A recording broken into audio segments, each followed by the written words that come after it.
Ai, ai, ai. Vamos lá, gente. Agora, vídeo 8, capítulo 8, né? Conselho Fiscal. Órgão de fiscalização.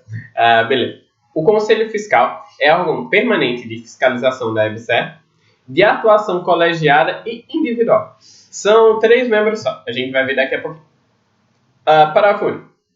Além das normas previstas na Lei 13.303 e sua regulamentação, aplicam-se aos membros do Conselho Fiscal da empresa as disposições para esse colegiado previstas na Lei blá blá blá, inclusive aquelas relativas aos seus poderes, deveres, responsabilidades, impedimentos e blá blá blá blá blá blá blá blá blá blá blá blá blá. Daqueles importantes, daqui acaba sendo também, né?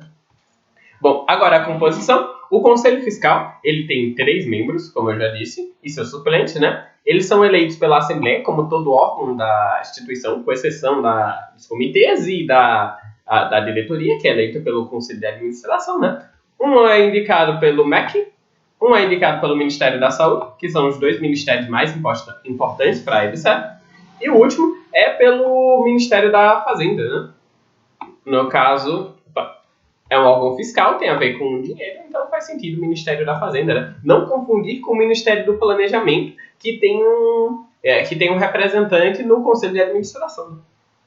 Parágrafo 1º. Na primeira reunião, após a eleição, os membros do Conselho Fiscal escolherão seu presidente, no caso deles entre si, né? Ao qual cabe dar cumprimento às deliberações do órgão, com registro no livro de atos e pareceres. Aqui é interessante lembrar que a eleição do presidente será registrada em ata, mas a posse dos membros não precisa de ata. Eles foram eleitos hoje, eles já tomam posse hoje, independentemente de qualquer coisa, porque é um órgão de fiscalização e ele não pode ficar sem membros, né?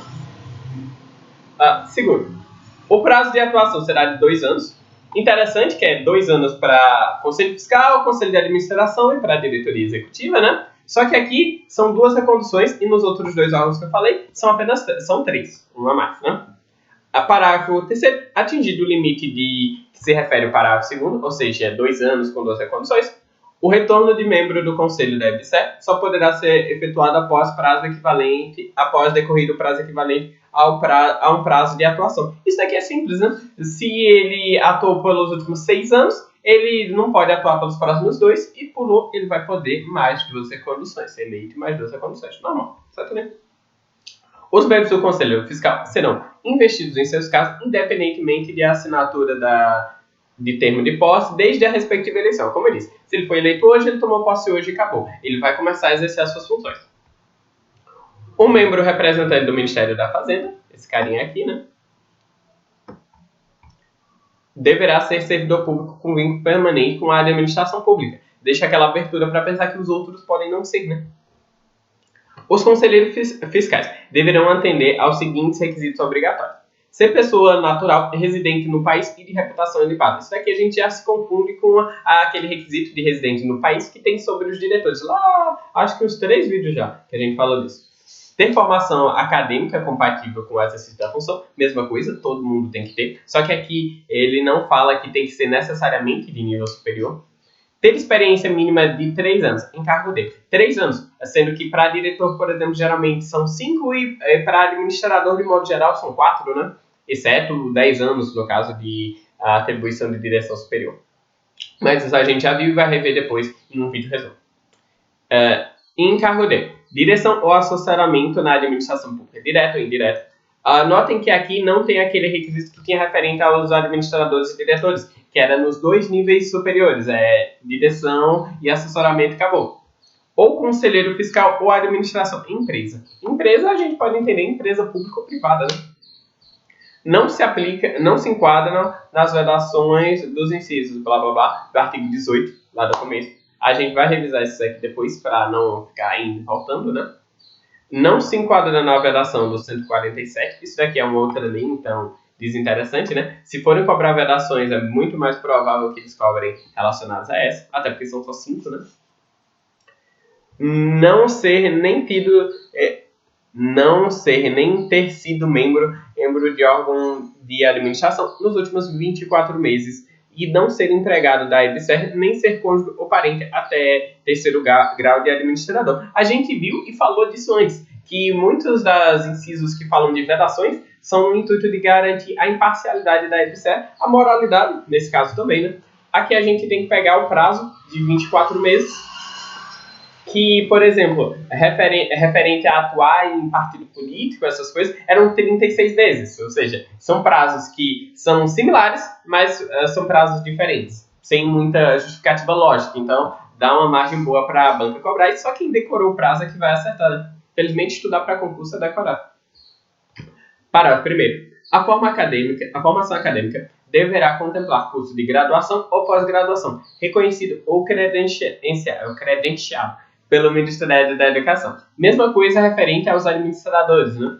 Tem que ser nível superior. Tinha falado que aqui no começo ele não tinha citado, que precisava ter formação acadêmica compatível com a função, mas aqui embaixo ele especifica.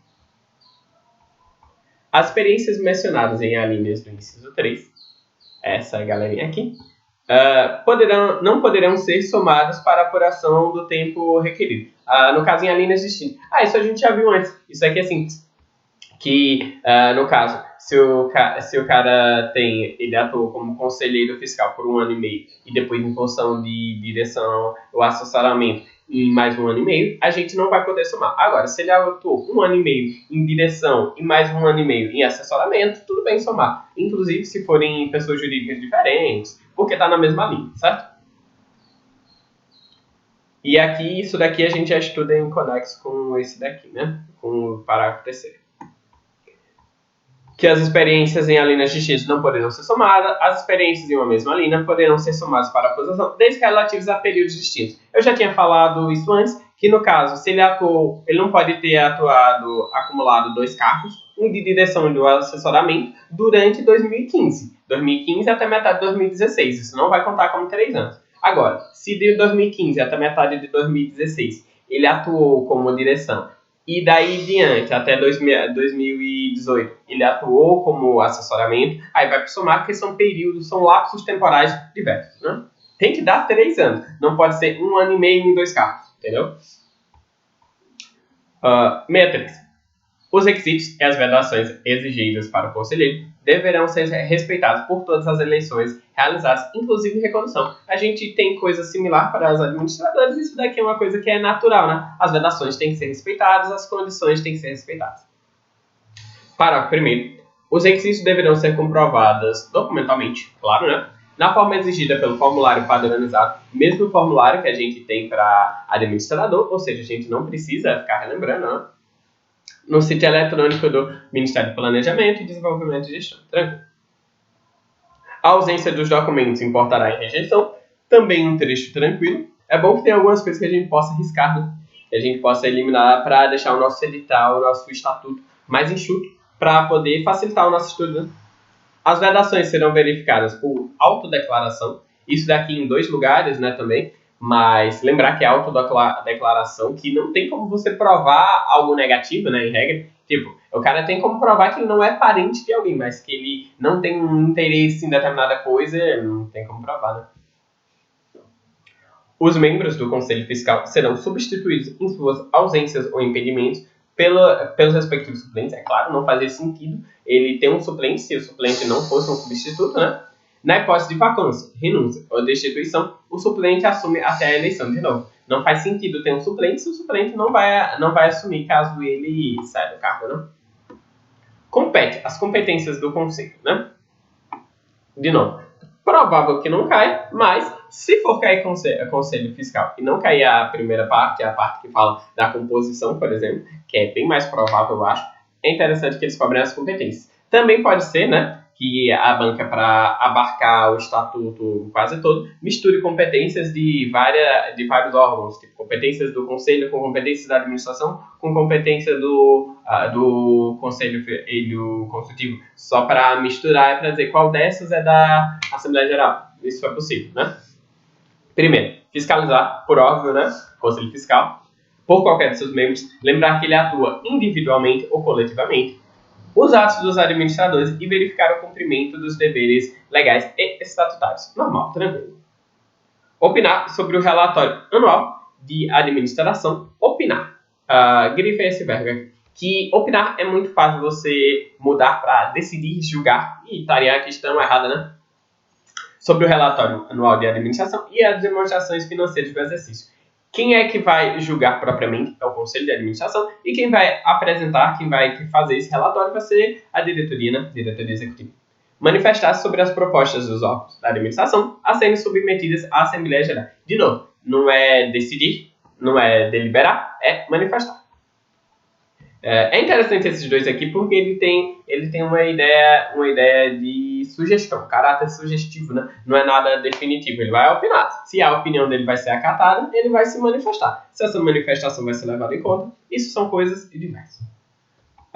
Sobre as propostas dos órgãos da administração a serem submetidas à Assembleia, relativas à modificação do capital social, que é competência da Assembleia, né? E bônus de subscrição, planos de investimento, orçamento de capital, distribuição de dividendos, transformação, incorporação ou cisão. Tudo atribuições da Assembleia Geral, né? Denunciar. Agora sim, a gente tem uma atribuição definitiva, né? Que é dele, não é de caráter meramente opinativo. Por qualquer de ser membro, aos órgãos de administração. E se esses não adotarem providências necessárias para proteção dos interesses da Assembleia Geral, sugerir providências. Aqui. Aí, de novo, temos um caráter optativo, né? Convocar a Assembleia Geral Ordinária. A extraordinária a gente tem lá, quem pode convocar ela, né? Se os órgãos da administração reprovarem por mais de um mês a convocação. No caso, a convocação tem que ser anual, né? E a extraordinária sempre que ocorrerem motivos graves. Aqui a gente mudou aquele padrão que a gente tinha de sempre que necessário, né? Ela é convocada sempre que necessário, mas se houver um motivo grave, vai poder ser convocada pelo Conselho Fiscal, beleza? Analisar trimestralmente, de novo, prazo sempre tem como cair, né? O balancete e demais demonstrações financeiras periodicamente pela empresa. Isso aqui é uma atribuição inerente à natureza de um conselho fiscal, o que pega mesmo a prazo, que é trimestralmente, poderia ser bimestralmente e não tem uma diferença lógica, entendeu? Examinar o PANT e o RANT, que são planos de anos referentes à administração, né? Salvo engano, são feitos pelo Conselho de Administração.